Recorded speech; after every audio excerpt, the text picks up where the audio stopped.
사람이 살아가면서 받는 여러 가지 복이 있겠습니다만은 저는 하나 복을 들라고 한다면은 이 만남의 복, 사람 잘 만나는 만남의 복이 아닌가 이렇게 생각을 합니다.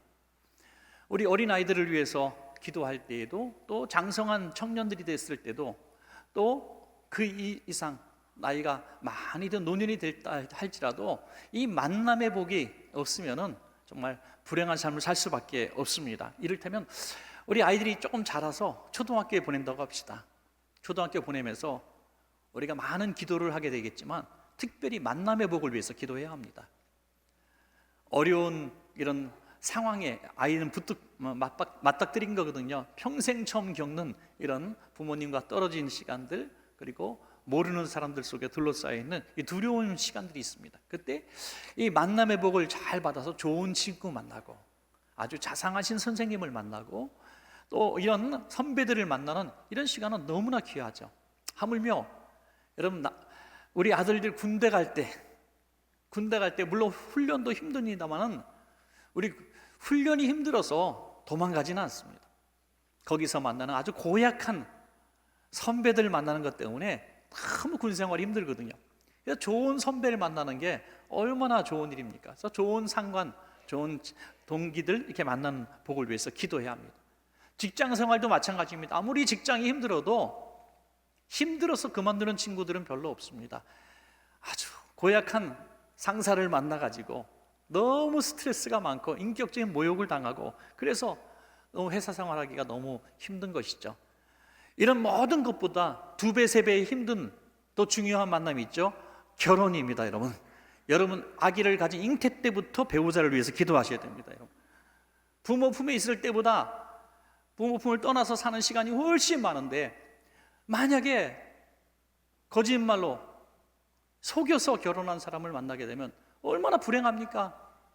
40년, 50년 동안 폭력적인 남편, 아주 고약한 사람을 만나면 어떻게 합니까? 눈물이 마를 날이 없을 겁니다. 그래서 우리는 호랑이보다 사람이 무서운 시대를 살아가고 있죠. 지금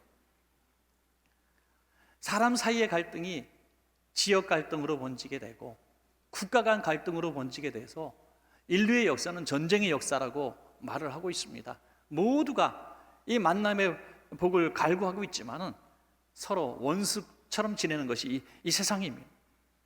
그래서 우리는 평화를 흉내를 낼 수조차 없을 정도로 너무 어릴 때부터 전투적으로 살아왔기 때문에 이 평화, 화평에 대해서 말을 하면은 이게 뭔가 손해보는 것 같고 뭔가 죽어지는 것 같고 그런 마음이 듭니다.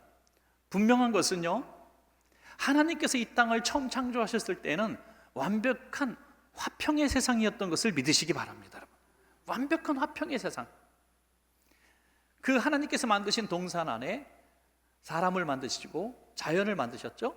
자, 보십시오. 하나님과 사람이 화평했습니다. 그리고 사람과 자연이 화평했습니다. 그 어떤 맹수도 두려워할 필요가 없었고, 먹고 사는 문제를 염려할 수가 없었습니다. 모든 것이 풍족했습니다. 그런데 그 화평한, 완벽한 화평한 세상이 왜 깨어졌습니까? 바로 죄 때문이죠. 죄 때문에 화평이 깨진 겁니다. 요즘도 어떤 사람들은 이런 얘기를 합니다. 하나님이 계시다면, 신이 계시다면 어떻게 이렇게 전쟁이 끊임없이 일어나고 억울하게 죽임을 당하고, 하나님이 살아계시면, 신이 살아계시다면 그런 일이 어떻게 일어나는가? 왜 죄 없는 어린아이들이 그렇게 전쟁통에 죽임을 당해야 되는가? 그러니까 신은 없다, 이렇게 얘기를 합니다. 근본적인 이 이유를 몰라서 그렇죠. 원래 하나님이 창조하신 세상은 그런 세상이 아니었다는 거죠. 그런데 우리의 죄 때문에, 화평을 깨뜨린 죄 때문에 바로 지금 이런 갈등이 일어나게 됐다는 것을 우리는 깨달아야 한다는 것이죠. 우리가 보통 평화, 화평 같은 말이긴 합니다만은 이제 신약에는 에이레네라는 말을 쓰지만 제일 많이 쓰는 말이 구약의 화평이죠. 평화죠. 뭡니까? 샬롬이라는 인사말을 씁니다. 샬롬이 참 귀하죠. 수많은 해석이 있습니다. 샬롬에 대한. 다 종합해 보면 크게 2가지 의미를 가지고 있습니다. 하나는 환경의 화평입니다. 우리 삶의 환경의 화평, 다시 말해서 기근이 없고, 그래서 먹고 살기에 부족함이 없고, 또 세상이 나라와 나라 전쟁이 멈추어지고, 이런 삶의 화평, 그리고 추위를 멈출 수 있는 따뜻한 집이 있고, 그런 모습들입니다. 또 하나의 화평의 의미는 이제 관계의 화평입니다. 여러분, 아무리 큰 집에, 아무리 따뜻한 집에, 아무리 먹을 것이 풍성해도 부부가 원수면, 부모 자식 간의 원수면은 그 지옥이죠. 그러니까 화평이라고 하는 것은 삶의 여건도 화평이 이루어져야 되고, 또 사람과의 관계도 화평이 이루어져야 진정한 샬롬이 임한다, 이렇게 말할 수가 있습니다. 여러분, 그래서 이 샬롬이라는 인사말은 얼마나 귀한지 알 수 없습니다. 저는 정말 여러분에게 샬롬이 임하기를 원합니다, 여러분.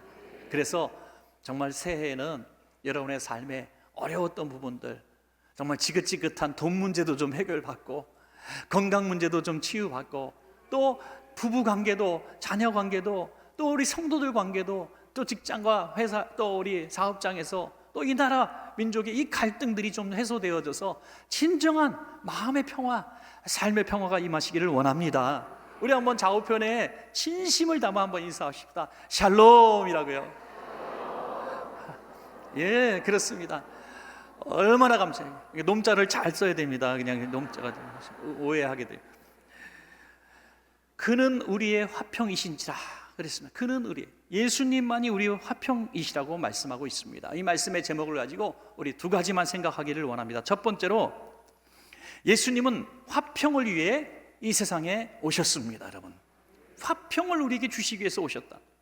처음 완벽한 화평의 세상을 만드셨지만 우리 인간의 죄로 인하여 화평이 깨어졌습니다. 그 깨어진 이유는 죄입니다. 이 죄의 문제가 해결되지 않고는 다시 화평이 회복될 수가 없기 때문에 예수님이 이 화평을 회복시키기 위해서 오셨다는 것입니다. 그 오신 그 분명한 구절이 오늘 본문에 나와 있습니다. 에베소서 2장 14절부터 18절까지입니다. 오늘 함께 읽으셨으니까, 보셨으니까 제가 다 읽지는 않겠습니다. 앞부분만 보시면, 그는 우리의 화평이신지라 둘로 하나를 만드사 원수된 것 곧 중간에 막힌 담을 자기 육체로 하시고 하고 쭉 나와 있는데요, 끝까지 보면은요, 화평이란 말, 또 평안, 그리고 화목 등등 이 화평에 관한 단어들이 무려 5번이나 나옵니다. 그런 분이시라는 거예요. 예수님은 그런 분이시라는 거예요. 그래서 화평을 이루셨기 때문에 우리에게 그 화평을 이룬 증거가 뭐냐면, 중간에 막힌 담이 허물어졌다, 이렇게 얘기합니다. 화평을 깨뜨린 가장 큰 이유는, 문제는 하나님과 우리 사이, 사람과 사람 사이에 담이 생겼기 때문이다. 그러니까 죄의 담이라는 거예요. 그것을 허물어뜨렸기 때문에 우리에게 화평이 임하고 평화가 임하고 또 화목함이 이루어졌다라고 말씀하십니다. 이 말씀이 선포될 당시에 사람들이 이 중간에 막힌 담을 허시고라는 이 말씀을 신약시대에 선포했을 때 성도들은 이렇게 개념을 가지고 생각했을 거랍니다.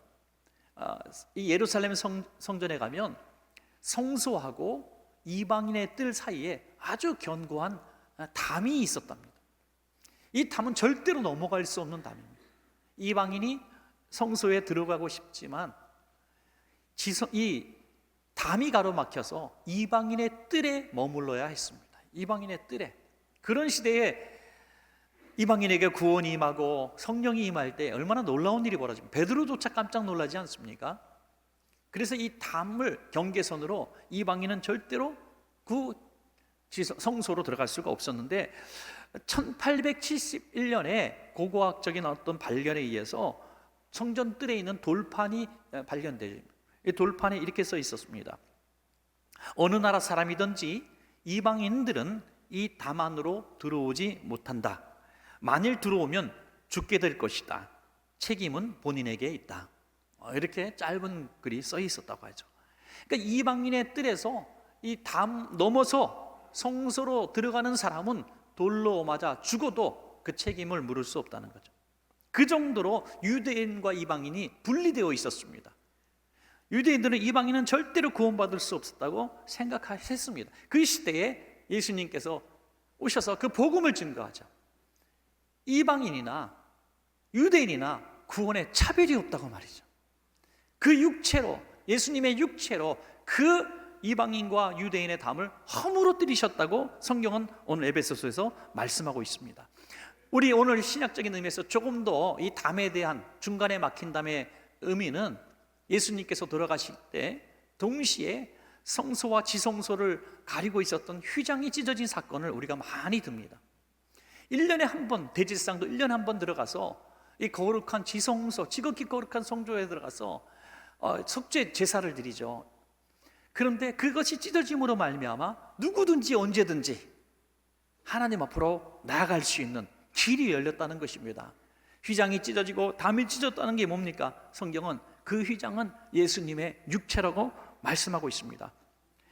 이사야는 조금 더 예수님이 왜 죽으셔야 했는가 좀 더 명쾌하게 예언한 바가 있는데요. 이사야서 53장 5절에서 6절입니다. 우리 한번 같이 읽어볼까요? 시작. 그가 찔림은 우리의 허물 때문이요 그가 상함은 우리의 죄악 때문이라. 그가 징계를 받음으로 우리는 평화를 누리고 그가 채찍에 맞음으로 우리는 나음을 받았도다. 우리는 다 양 같아서 그릇 행하여 각기 제 길로 갔거늘 여호와께서는 우리 모두의 죄악을 그에게 담당시키셨도다. 네, 너무나 완벽한 말씀 아닙니까? 예수님이 왜 이 땅에 오셔야 했는가? 그것은 예수님은 죽으시기 위해서 오셨다. 그런데 그 죽으시는 이유가 뭐냐? 우리의 죄악을 대신 짊어지고 죽는 어린 양으로 오셨다는 거예요. 그래서 우리에게는 이 유익한 것만 말씀하셔요. 고생은 다 예수님이 하신 거예요. 맞으시고 고통당하시고 죽으신 건 다 예수님이 하신 거고요. 우리는 좋은 것 두 마디를 말씀하셔요. 우리가 누릴 것은 평화와 나음이라고 말씀하고 있어요. 평화와 나음, 이게 화평이라는 것입니다. 완벽한 샬롬, 육신의 질병도 고침받고 영혼의 구원도 받고 삶의 평화를 누리게 되는 완벽한 화평, 그걸 주시기 위해서 예수님은 속죄 제물로 십자가에서 죽으셨다고 말씀합니다. 이건 아주 오래된 구약적 전통에 의해서 그들은 충분히 이해할 수 있었을 겁니다. 레위기 4장에 보면 이제 이 속죄 제물이 된 어린 양이 어떻게 죽는가를 잘 설명하고 있습니다. 죄인인 우리가 어린 양을 한 마리 끌고 와서 그 어린 양 위에 머리에 손 얹고 기도합니다. 이건 뭐 잘 되게 해달라고 안수기도 하는 게 아닙니다. 내 모든 한 해 동안 지은 죄악을 이 양에게 주시옵소서 전가시키는 기도랍니다. 그리고 이 양을 잡습니다. 죽여가지고 제단에 올려가지고 불을 놓습니다. 그리고 그 향기를 하나님 앞에 올리는 거죠. 완전히 죽여서 불태워버리는 것입니다. 왜? 너무나 내 죄가 더럽기 때문에 그 고기는 먹지도 못합니다. 불태워서 버려야 되는 것입니다. 예수님이 바로 그렇게 그 육신이 완전히 불태워지듯이 우리를 위해 찢기시고 죽으셨다는 거죠. 그래서 세례 요한은 예수님을 바라볼 때 이렇게 선언합니다. 보라, 세상의 모든 죄를, 다시 말해서 우리의 죄를 지고 가는 하나님이 보내신 속죄의 어린 양이다, 이렇게 말씀하고 있는 겁니다. 얼마나 예수님 편에서는 슬픈 일이고 우리에게는 얼마나 복된 소식입니까? 그랬기 때문에 우리 성탄은 우리에게는 너무나 기쁜 날이고 주님께는 너무나 힘들고 고달픈 시간입니다. 그래서 우리가 성탄의 기쁨은 이렇게 누려야 되는 겁니다. 예수님의 오심으로 말미암아 내가 하나님과 화평하게 되었고, 그리고 사람들과도 화평하게 되었고, 내 삶의 모든 연약한 것들이 고침받을 수 있었습니다. 그러므로 내가 예수님의 오심을 너무나 갈망했고 환영합니다 해야 된다는 것이죠. 그걸 모르는 사람들은 크리스마스라고 선물 주고받고 막 신촌에서 이쪽 명동에서 놀고 있지만 정말 예수님의 오심의 그 의미를 모르기 때문에 그런 것이죠. 이렇게 하나님과 화평하게 되고 또 구원의 기쁨을 누리게 되면 우리는 사랑과 화평하는 것도 순식간에 이루어지는 것이죠. 에베소서 2장 19절에 보면 그러므로 이제부터 너희는 외인도 아니요 나그네도 아니요 오직 성도들과 동일한 시민이요 하나님의 권속이라 라고 말씀하고 있습니다. 우리 모두가 하나님의 자녀가 된 우리 동일한 사람, 이방인이나 헬라인이나 유대인이나 상관이 없다는 것입니다. 여러분, 극적인 어떤 증거 하나를 든다면 예수님이 베들레헴의 마구간에 탄생하셨을 때 초청받은 사람 딱 두 부류죠. 누굽니까? 동방 박사들과 목동들입니다.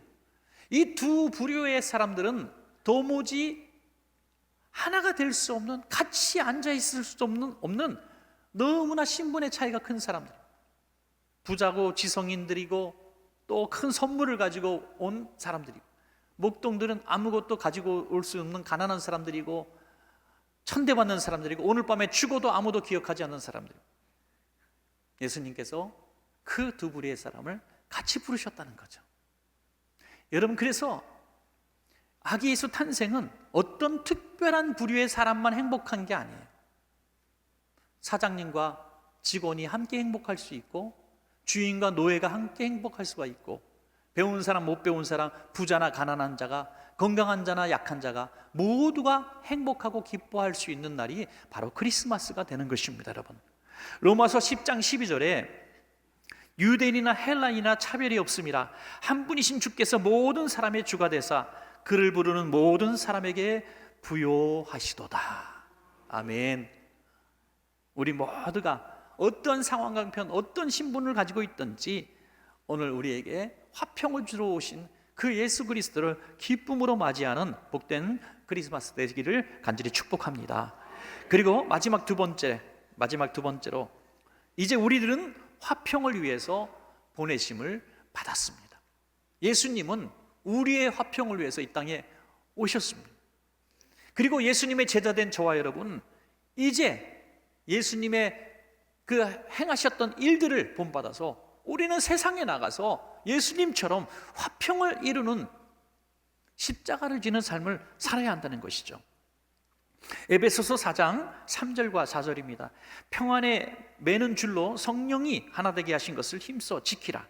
몸이 하나요 성령도 한 분이시니 이와 같이 너희가 부르심의 한 소망 안에서 부르심을 받았느니라.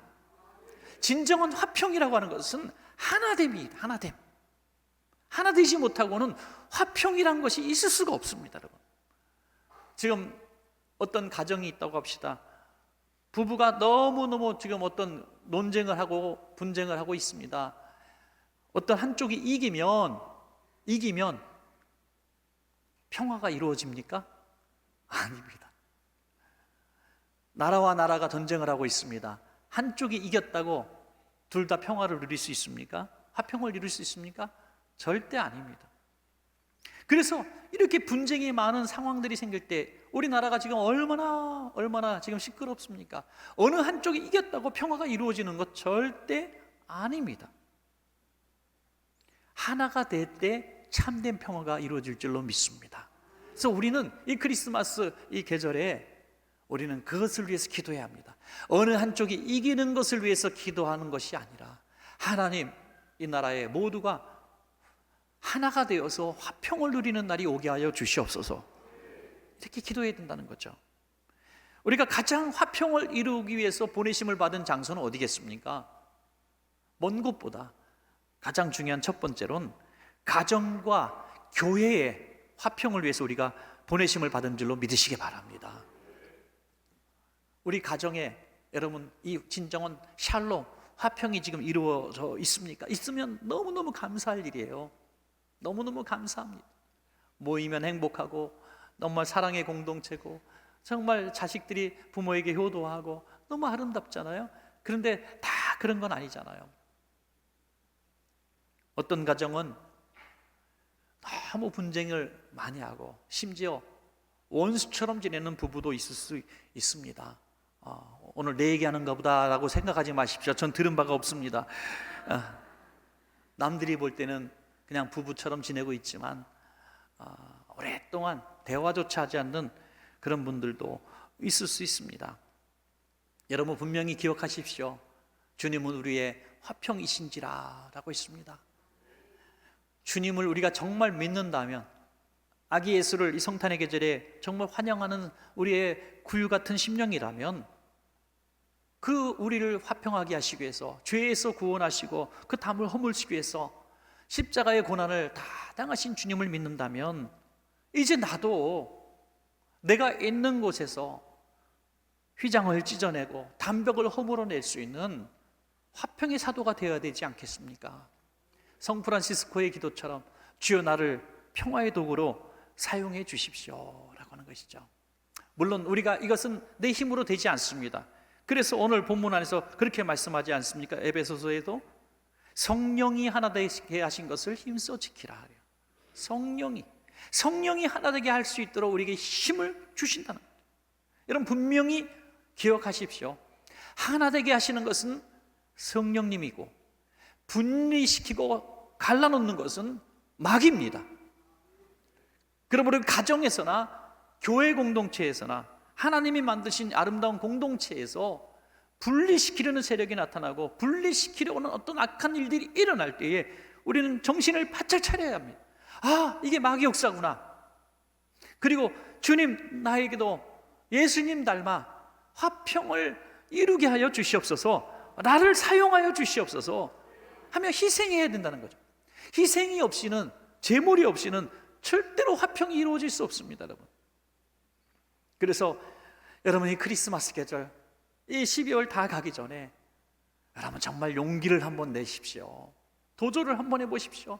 수년 동안 화목하지 못했던 가정이 있다면, 친척과 이웃이 있다면 한번 도전해 보십시오. 주님 나를 희생제물로 삼아서라도 이 가정에 화평을 이루어 주시옵소서. 그게 진정한 크리스마스의 선물이 될 줄로 믿습니다. 마지막으로 우리는 세상의 화평을 위해서 보내심을 받았습니다. 가정과 교회의 화평을 이루는 우리는 이제 세상에 나가서 화평을 전하는 사람이 돼야 돼요. 우리가 있는 곳이 화평을 이루어지는 곳이 된다면 얼마나 좋을까요? 저는 이렇게 보니까 두 종류의 화평과 분쟁에 관한 두 종류의 사람이 있더라고요. 어떤 한 사람이 들어오면 그 모임이 여지없이 시끄러워지고 깨지는, 그 깨지게 하는 은사라 그러나요? 그것도 뭐 그런 사람이 있고요. 또 어떤 분은요, 막 지금 위태위태하고 말싸움이 나고 지금 막 뭔가 큰일이 이루어질 것 같은데 그 사람이 딱 들어오면 딱 정리가 되고 평화가 찾아오고, 그 사람 한 사람이더라고요 결국. 여러분 누구를 떠올리시고 계시는지 모르겠습니다만 그 사람만 오면 하여튼 시끄러워져. 근데 그 사람만 오면 평화가 찾아와요. 무엇일까요? 무엇의 차일까요? 그러니까 말이나 어떤 상황이나 이런 모든 것들 복잡하게 볼 필요 없어요. 한 사람은 하나님이 기뻐하시는 하나님 닮은 사람이고 한 사람은 마귀 닮은 사람이에요. 여러분, 여러분이 내가 누군지 한번 물어보세요. 내가 어떤 역할을 하고 있는지 한번 물어보세요. 얘기 잘 재밌게 나오고 있는 여전도에 3명 4명 모여서 카페에서 재밌게 얘기하고 막 행복하고 있는데 그 집사님 딱 오시면 갑자기 분위기가 싸해지고, 아유 너무 다 좋은데 또 하면서 누구를 욕하는 얘기를 시작하고, 제일 많이 내놓는 메뉴들 있잖아요. 아무개 집사, 아무개 권사, 아무개 장로님, 목사님까지 딱 올려 다다다다닥 쳐서 냄비에 찌개 끓이고 탕도 끓이고,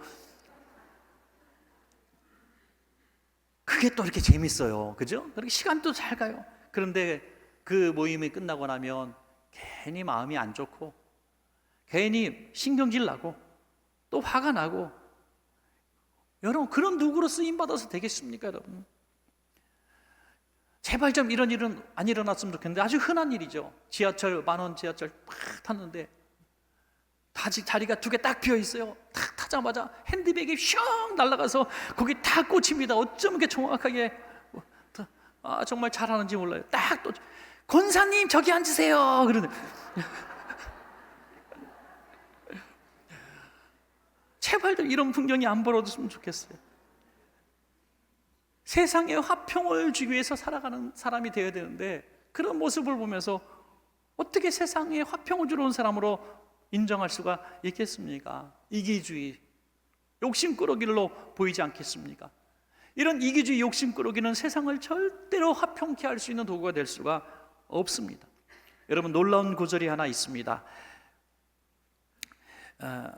누가복음 2장 14절 말씀에 지극히 높은 곳에서는 하나님께 영광이요 땅에서는 하나님이 기뻐하시는 사람들 중에 평화로다 하니라. 아멘. 예수 그리스도의 탄생이 예수님의 존재 자체가 하나님께는 영광이 되고 사람들 중에는 평화를 준다.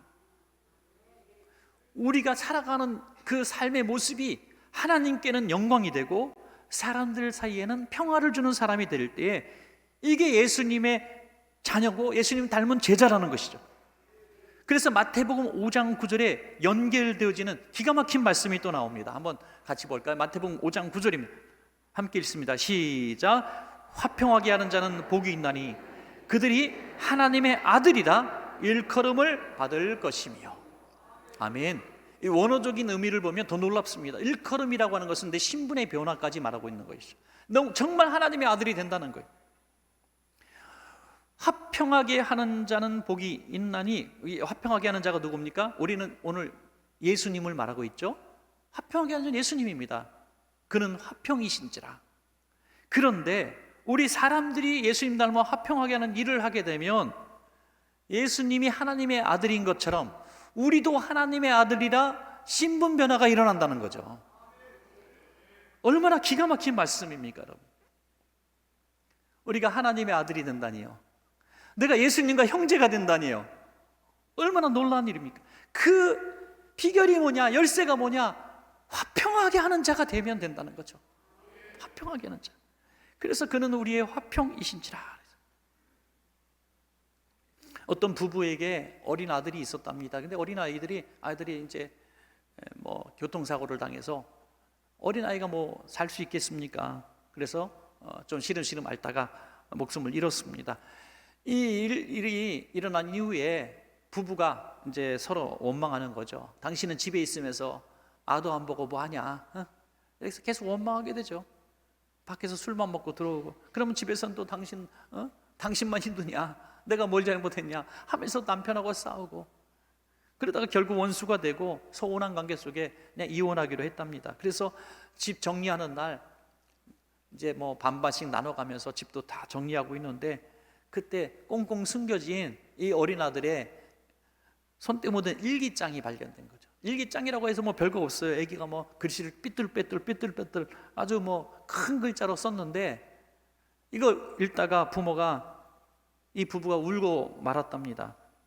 너무나 놀랍게도 이 일기장에는 끊임없이 엄마 아빠 싸우지 마세요. 엄마 아빠 싸우지 마세요. 난 엄마도 사랑해요. 난 아빠도 사랑해요. 엄마 아빠 싸우지 마세요.